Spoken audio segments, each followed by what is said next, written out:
বিয়ের দিন দেখবেন যে স্বামী বিয়ে করতে গেছে, বউ উঠিয়ে নিবে। বিয়ের কাজ শেষ, বউকে উঠিয়ে নেওয়ার সময় বউয়ের সাথে মানে চিড়া মুড়ি, খাড় গুড়, কলা, অনেক জায়গায় আবার ছাগল দেয়, লেপ-তোশক দিয়ে দেয়।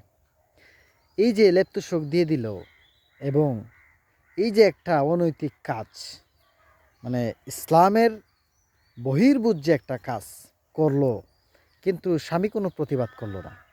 সে বলছে, মানে সে কিছু কিছু ইসলাম জানে, তো তখন তাকে জিজ্ঞেস করলে বলে যে না, আমার মা বাবা তো ওইটা করছে, মুরব্বীরা করছে, আমি তো জানি না।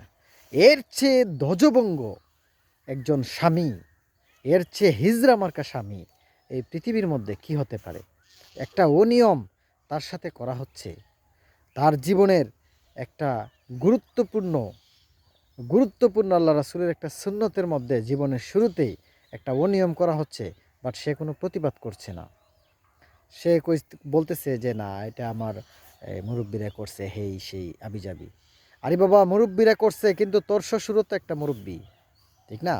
তোর শ্বশুরে এই যে জিনিসপত্র আনতে কত টাকা খরচা গেল, কোত্থেকে আনলো? এটা কি সুদি টাকা আনলো, নাকি চুরি করে আনলো, নাকি ডাকাতি করে আনলো? তোমার তো এখান থেকে দায়িত্ব কর্তব্য শুরু, ঠিক না? চিড়া মুড়ি গুড়, এই যে বকর চকর, ওই যে তোমার ছাগল, খাসি, লেপ-তুশক, এই ফকিন্নির বাচ্চা, তোর কি লেপ-তুশকের অভাব নেই বাড়িতে? তোর যদি লেপ-তুশকের অভাব থাকে, ফকিন্নির বাচ্চা, তুই ইয়ে কর, তুই ভিক্ষা কর, আমার কাছে চা, আমার আমার নাম্বার আছে এখানে, আমার কাছে চা, আমি তোরে দেই। তে এই হচ্ছে মুসলিম সমাজ এবং সংস্কৃতির অধঃপতন। মানে অন্যায়কে মানুষ অন্যায় মনে করে না, এবং কেউ যদি অন্যায়ের প্রতিবাদ করে তার দিকে তাকিয়ে থাকে, মানুষ ভাবে সে জাদুঘর থেকে আসছে।